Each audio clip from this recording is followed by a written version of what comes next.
అందరికీ నమస్కారం. నట్టువాంగానికి సంబంధించి జాతి అనే కాన్సెప్ట్ని తెలుసుకుంటున్నాం. క్రితం వీడియోలలో మనం చతురస్ర, తిస్ర, ఖండ, మిశ్ర జాతులను తెలుసుకున్నాం. ఇప్పుడు మనం చివరిగా ఉన్నటువంటి సంకీర్ణ జాతి గురించి తెలుసుకుంటాం. సంకీర్ణ జాతికి 9 అక్షరాల కాలం ఉంటుంది. ఆ అక్షరాలను తెలుసుకుందాం.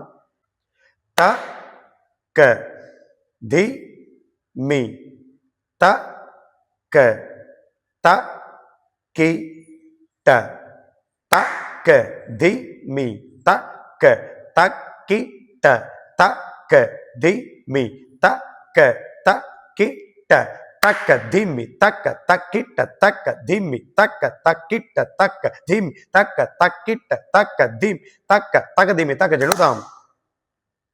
ఈ విధంగా మనము సంకీర్ణ జాతిని 3 కాలాల్లో వేసేటువంటి ప్రయత్నం చేయవచ్చు. ఇంతటితో మనము జాతి అనే కాన్సెప్ట్ని కంప్లీట్ చేసుకున్నాం. తదుపరి ఈ జాతులను తాళాలతో ఎట్లా మనం కలిపి చేయడానికి అవకాశం ఉంది, తాళాల విభజనను తదుపరి వీడియోలో తెలుసుకుందాం. నమస్తే.